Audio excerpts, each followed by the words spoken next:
اعوذ باللہ من الشیطان الرجیم بسم اللہ الرحمن الرحیم الحمدللہ رب العالمین۔ تمام تعریفیں اس اللہ کے لیے ہیں جو تمام جہانوں کا پالنے والا ہے، یہ بھی ترجمہ درست ہے، اور تمام جہان والوں کا پالنے والا ہے، یہ ترجمہ بھی عربی لنگوسٹک کے اعتبار سے درست ہے۔ تمام جہان سے مراد جیسے اب جتنی سپیشیز دنیا میں آباد ہے وہ ہر ایک کا ایک اپنا جہان ہے۔ پرندے ہیں، پرندوں کا ایک اپنا جہان ہے، حیوانات ہیں، ان کا اپنا ایک جہان ہے، ایک نباتات کی سپیشیز ہیں۔ اس وقت روئے ارض پہ آلموسٹ 2 ملین سپیشیز دریافت ہو چکی ہیں، نباتات حیوانات کی ملا کر، اور ایک ایک سپیشیز آگے بلینز میں۔ انسان ہی دیکھ لیں 7.5-8 ارب کے قریب ہے، اور باقی حشرات الارض اگر آپ گننا شروع کریں نہ ختم ہونے والا۔ تو یہ تمام کا پالنے والا کون ہے؟ اللہ، الرحمن الرحیم۔ وہ انتہائی رحم فرمانے والا ہے۔ الرحمن کہتے ہیں جیسے اسی سے لفظ، یہ اسی یعنی آپ سمجھ لیں عربی لنگوسٹک کے اعتبار سے طوفان بھی عربی کا لفظ ہے نا، یعنی ٹھاٹھے مارتا ہوا سمندر ہے اس کی رحمت کا۔ اور سمندر تو کبھی کبھی جوش میں آتا ہے نا، اللہ کی رحمت وہ ہے کہ الرحیم مستقل رہتی ہی ٹھاٹھے مارتے ہوئے سمندر کی طرح، الرحمن الرحیم۔ حتیٰ کہ بخاری و مسلم میں حدیث ہے، نبی علیہ السلام نے فرمایا اللہ تعالیٰ نے مخلوقات کی پیدائش سے پہلے اپنے پاس اپنے عرش پہ یہ عبارت لکھ لی تھی کہ میری رحمت میرے غضب پہ بھاری رہے گی۔ قرآن میں بھی ہے وَكَتَبَ عَلَى نَفْسِهِ الرَّحْمَةِ، کہ یہ اللہ نے اپنے اوپر خود لازم کر لیا کہ میں ہر حال میں رحم ہی کروں گا۔ رحم والا جو اللہ تعالیٰ کا پہلو ہے یہ ڈومیننٹ۔ سورہ فاتحہ جو ہے وہ ذہن میں رکھیے گا، قرآن کی ماں ہے، ام الکتاب ہے، فاتحہ ہے، قرآن کھولنے والی چیز ہے۔ تو اس میں جو جو چیز آ رہی ہے نا، اس کی جڑ پڑ رہی ہے نا، وہ پورا قرآن اسی جڑ سے پھر اگنے والا وہ بڑا تناور درخت ہے۔ ہر چیز کی جڑ سورہ فاتحہ میں۔ مالک یوم الدین، وہ مالک ہے قیامت کے دن کا۔ دنیا میں تو کئی بادشاہ ہیں، اس کی اجازت سے، اس کی مرضی سے نہیں، اجازت سے۔ اجازت یہ ہے کہ کھلی چھٹی ہے، مرضی نہیں کہ وہ غلط کام کرے۔ وہ بس اللہ نے 2 راہیں دکھا دی ہیں، انا ہدیناہ السبیل اما شاکرا و اما کفورا۔ ہدایت کا راستہ واضح کر دیا، چاہے تو شکر گزاری کی روش اختیار کرو، خواہ ناشکری کی۔ لیکن قیامت کے دن صرف اللہ ہی کا حکم چلے گا۔ دنیا والے جتنے احکامات ہیں کہ سب کی سب پاورز لوگوں کی طرف سے جو اللہ تعالیٰ نے دی ہیں وہ سلب کر لیجئے۔ لمن الملک اليوم للہ الواحد القہار۔ آج کس کی بادشاہت ہے؟ اس قہار کی جو سب پہ چھایا ہوا ہے۔ قہار کہتے ہیں سب پہ چھانے والا۔ تو قیامت کے دن کا مالک ہے۔ یہ ایک ایک آیت کے اوپر ایک ایک گھنٹہ بولا جا سکتا ہے، لیکن چونکہ ہم نے پورا قرآن کور کرنا ہے تو اس میں 7 آیات آئیں گی کراس ریفرنس کے طور پر۔ ایاک نعبد و ایاک نستعین۔ تعریف کرنے کے بعد اے اللہ ان ساری چیزوں کے ہوتے ہوئے حق تو یہ ہے کہ عبادت بھی تیری ہوگی، دعا بھی تجھ سے کی جائے گی۔ اے اللہ ہم صرف تیری ہی عبادت کرتے ہیں اور کرتے رہیں گے، تجھی سے مدد مانگتے ہیں اور تجھی سے مانگتے رہیں گے، کیونکہ یہ مضارع کا صیغہ ہے جو کنٹینیوشن ہے۔ پریزنٹ ٹینس اور فیوچر ٹینس عربی میں ایک ہی ہوتا ہے۔ ہمارے تو 3 ہوتے ہیں نا اردو میں اور انگلش میں، پاسٹ، پریزنٹ اور فیوچر۔ عربی میں فیوچر اور پریزنٹ کے لیے ایک ہی صیغہ استعمال ہوتا ہے، وہ یہاں پہ استعمال ہوا، ایاک نعبد و ایاک نستعین۔ اور اگر اس کو دعائیہ بنائیں گے جس طرح کہ اعلیٰ حضرت نے ترجمہ کیا ہے، احمد صاحب بریلوی صاحب نے، انہوں نے بہت زبردست ترجمہ کیا۔ انہوں نے کہا اے اللہ ہم صرف تیری ہی عبادت کریں اور صرف تجھی سے مدد چاہیں۔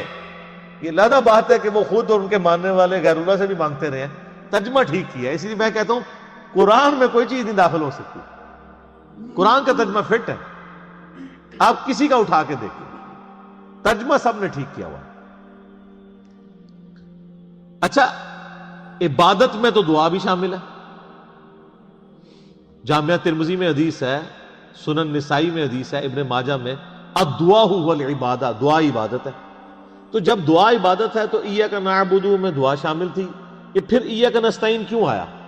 اس لیے کہ سب سے سینسٹیو ایشو ہی دعا کا ہے، غیر اللہ کو مدد کے لیے پکارنے کا. تو اللہ تعالیٰ نے اس کو اسپیسیفکلی بیان کیا. اس کے باوجود امت کی اکثریت غیر اللہ سے مدد مانگ رہی ہے. ایک تو ہے ظاہری اسباب، وہ تو آپ مانگیں، تو قرآن میں حکم ہے وَتَعَاوَنُوا عَلَى الْبِرِّ وَالتَّقْوَى وَلَا تَعَاوَنُوا عَلَى الْإِثْمِ وَالْعُدْوَانِ. یہ تو بالکل ٹھیک ہے. وہ ایک مفتی صاحب جو کیو ٹی وی پہ بیٹھے ہوئے ہیں لوگوں کے عقیدے خراب کرنے کے لیے، وہ کہتے ہیں جی اب پھر ہم امی سے روٹی نہ مانگے جا کے. بھائی امی سے روٹی وہ مانگتا ہے جس کی امی گھر موجود ہوتی ہے، جس کی امی قبرستان میں آرام فرما ہوتی ہے. اگر وہ امی سے روٹی مانگ رہا ہو تو اسے کیا کہا جاتا ہے؟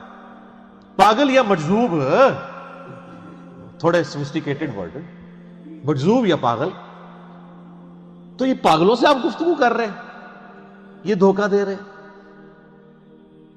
وہ کہتے ہیں نہیں کوئی دریا میں ڈوب رہا ہو تو اللہ کو پکارے گا، یا جو وہاں پہ کنارے پہ لوگ موجود ہیں ان کو پکارے گا. بھئی یہ تو ساری اسباب ہے. تو سر وہ اس وقت شیخ عبد القادر جیلانی کو بھی پکار کے دیکھ لے اگر اس کو ہے کہ وہ بچا لیں گے، کیونکہ اللہ نے دنیا کو اسباب کے ساتھ جوڑا ہوا ہے. ان کو اگر اپنے بزرگوں پہ اتنا مان ہے تو یہ پھر دریا میں چھلانگ مارے نا اور پکارے بزرگوں کو. ظاہر یہ اسباب میں آپ نے اڈاپٹ کرنے کا حکم ہے.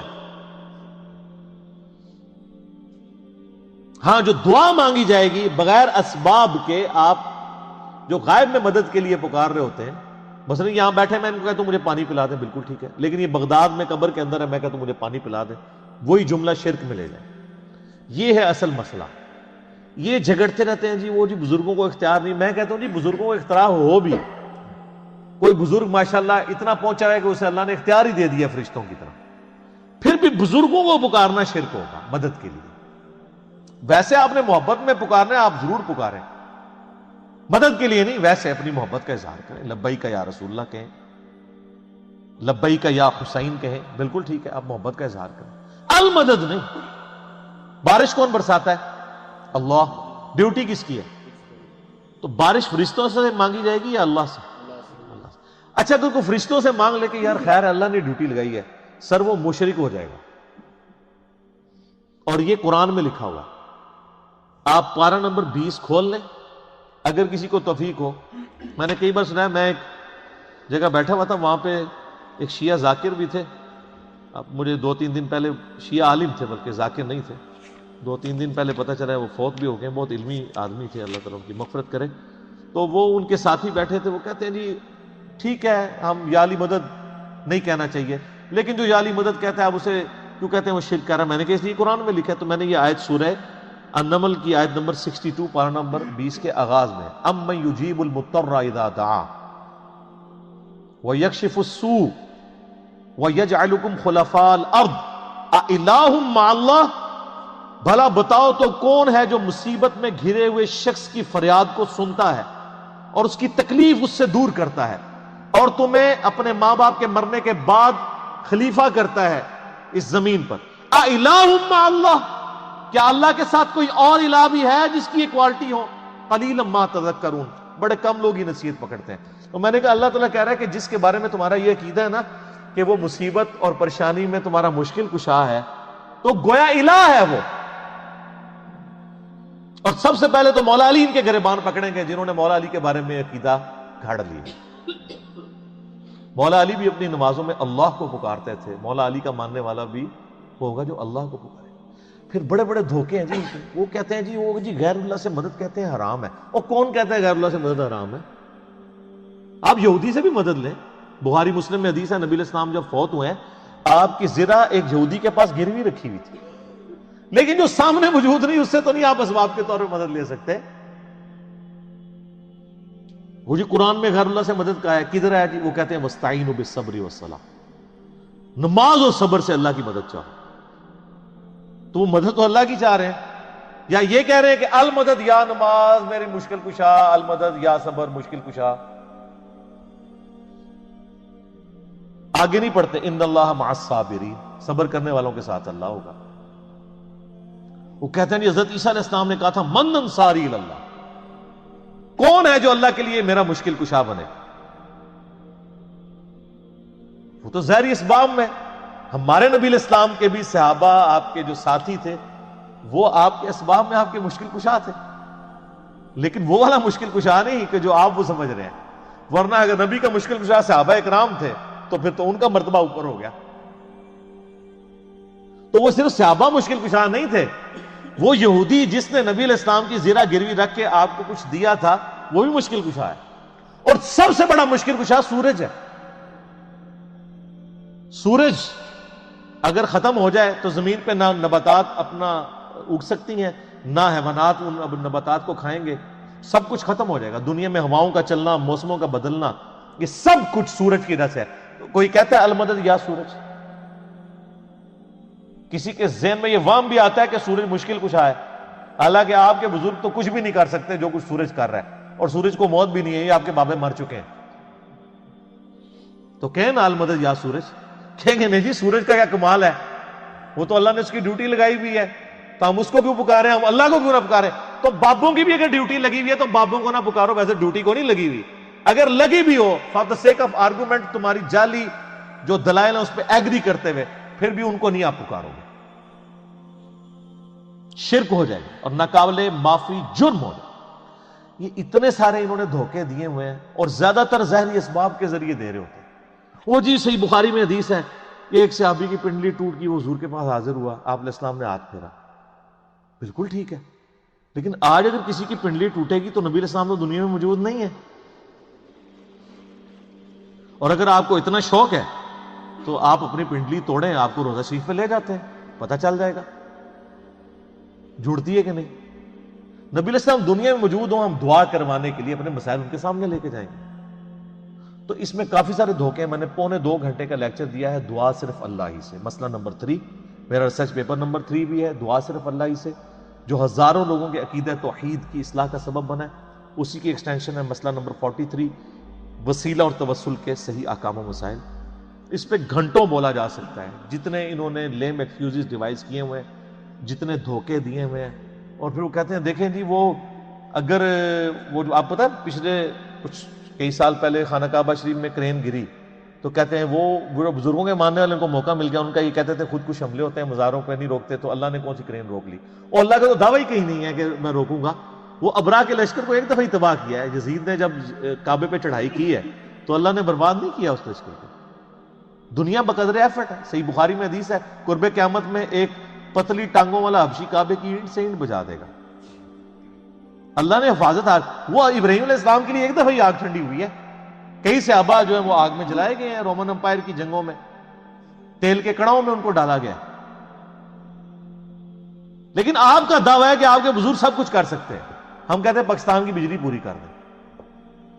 اچھا یہ بزرگ جب بیمار ہوتے ہیں، یہ تو آغا خان میں اور شفا انٹرنیشنل میں جاتے ہیں، آپ بیمار ہوتے ہیں آپ کو اٹھا کے مزار پہ لے جاتے ہیں۔ آمدہ کوئی بزرگ بیمار ہو چیخیں بھی مارتا رہے، اس کو کہ نہیں سر دسو جانا کیڑے مزار تے ہے، اسپتال نہیں تو کھڑنا۔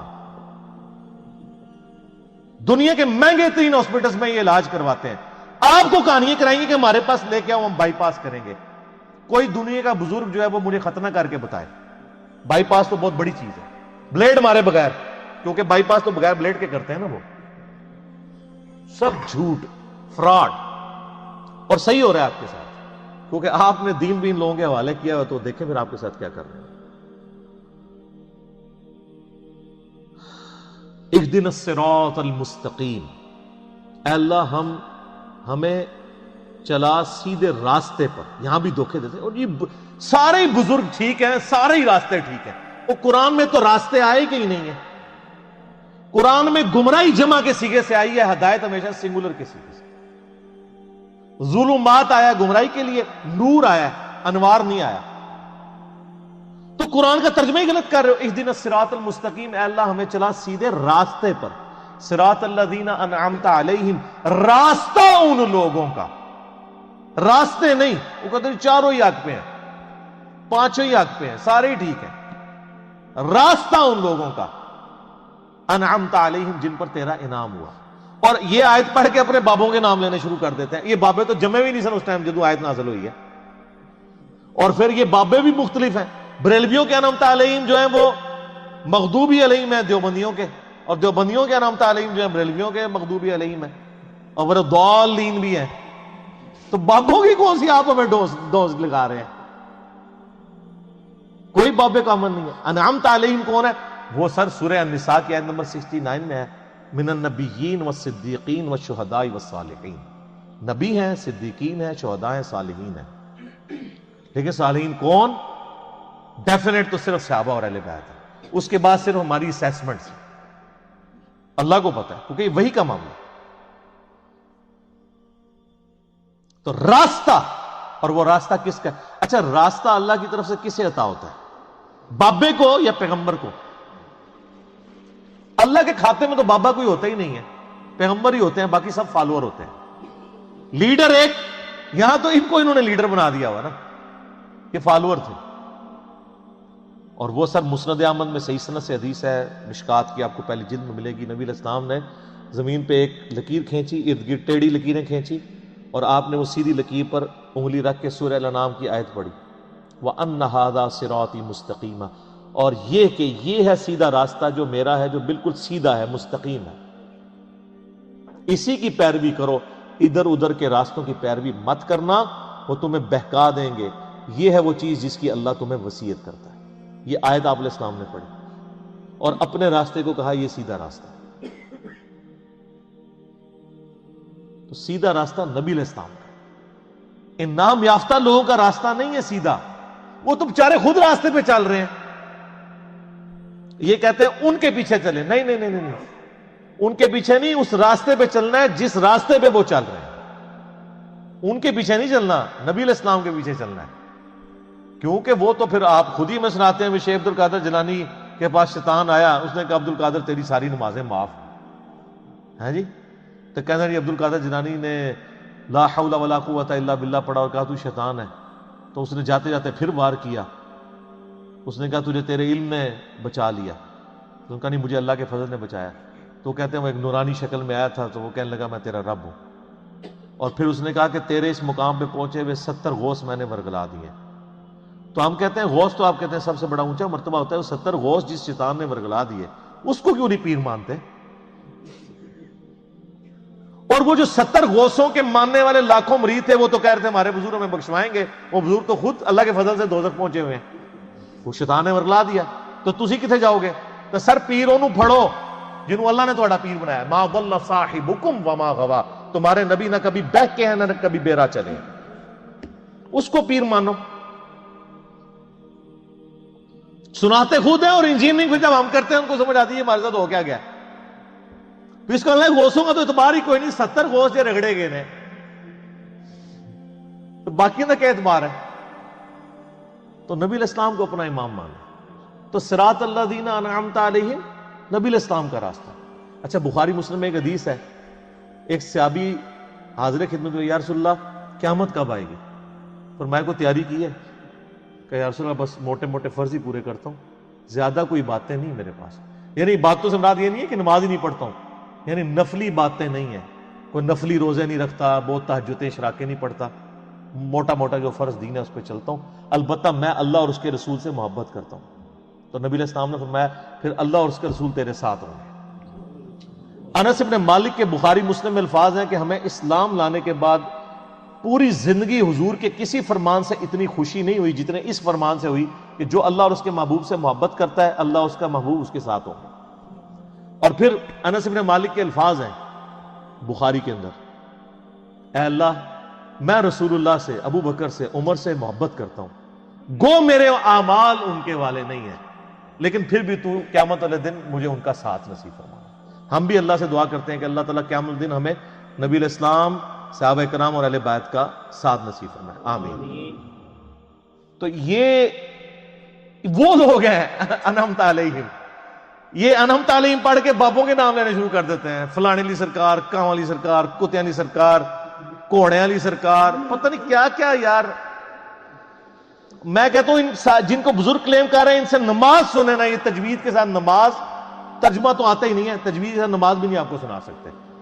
جس میں عین، حا، غین، قاف، ہا، سین، صاد، ذال اس کا فرق کر سکیں. یہ آپ شروع کریں گے کہ نہیں یہ تو انہوں نہیں یاد آئے گا، اور پھر کلیم کر رہے ہیں کہ آپ کو رسول اللہ تک پہنچائیں گے جو خود نبی علیہ السلام سے کوسوں دور ہے. انعمت علیہم پھر کون ہوئے؟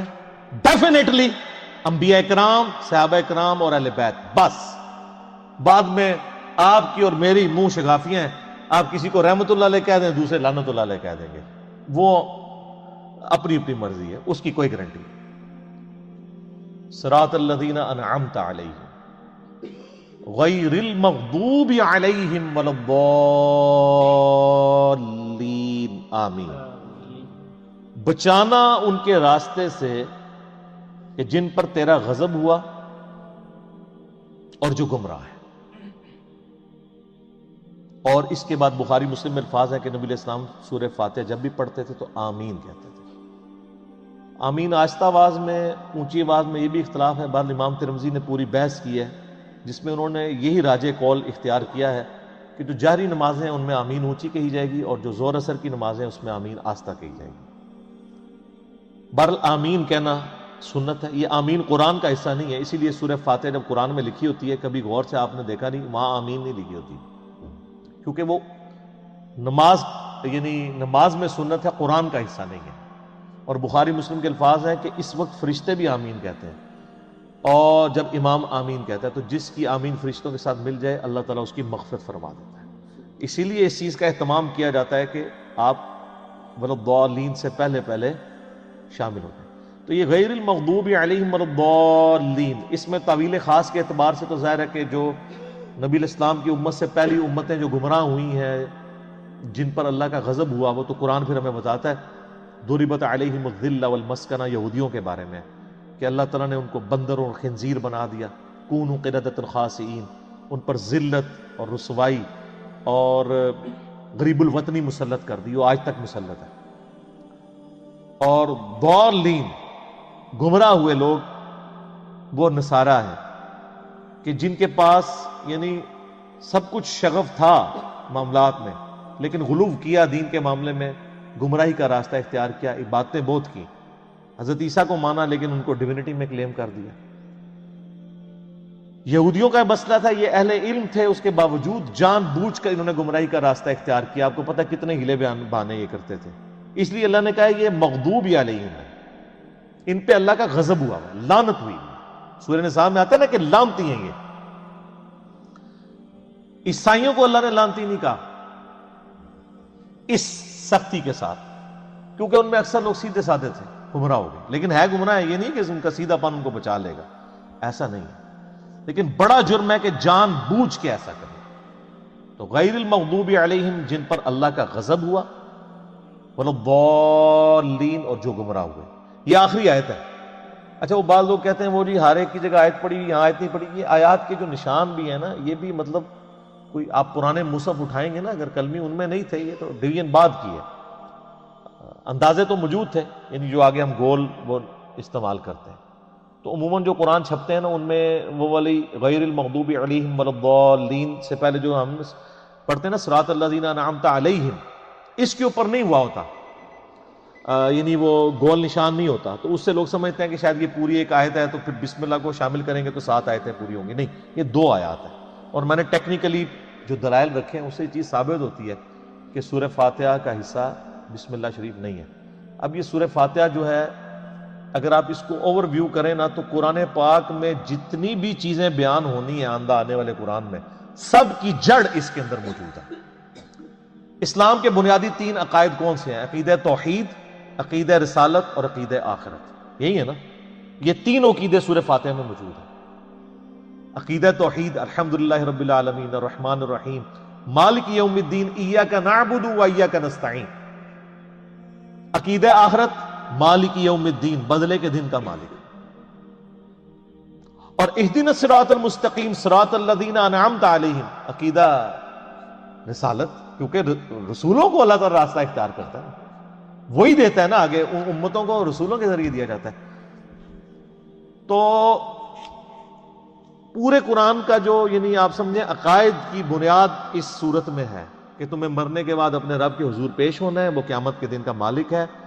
قیامت میں اللہ کے پاس پہنچنے سے پہلے پہلے رسولوں کا راستہ اختیار کر لو، توحید کا راستہ اختیار کر لو، اور اللہ سے یہ بھی دعا بھی مانگتے رہو کہ اللہ تعالیٰ گمراہی کے راستے سے اور جو لوگ جن پہ اللہ کا غضب ہوا ان لوگوں کے راستے سے بچاتا رہے. اس سارا کچھ اگر آپ جمع کریں تو قرآن پاک میں کوئی ایک ٹاپک بھی ایسا نہیں ہوگا. جب رسولوں کا راستہ آ گیا تو رسولوں کی ساری شریعت سمجھ لیں، اس کی جڑ اس میں پڑ گئی.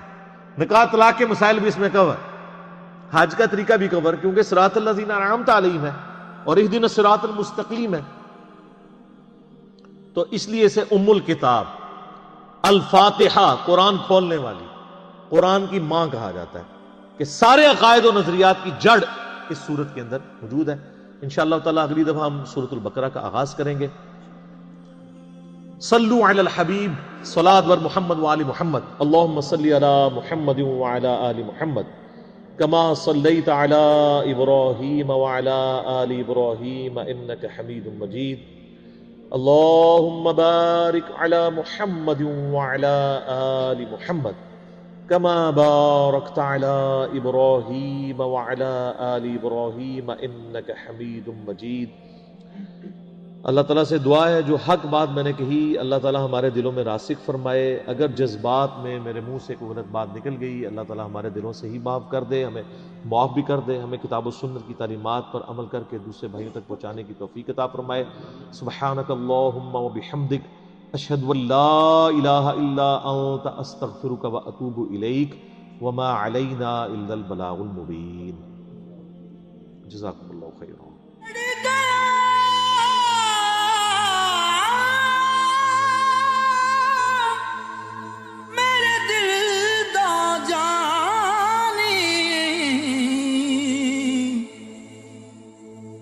میں ککھوں وانگر رل گئی، پھلاں نال نازک جندڑی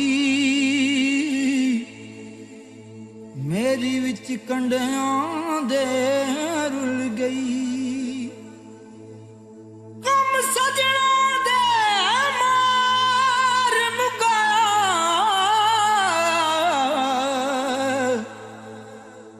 تے میں اتھروں بن کے ڈل گئی. ایک مایا تیری یاد نہ بھلدی، باقی ہر شے جگ دی بھل گئی.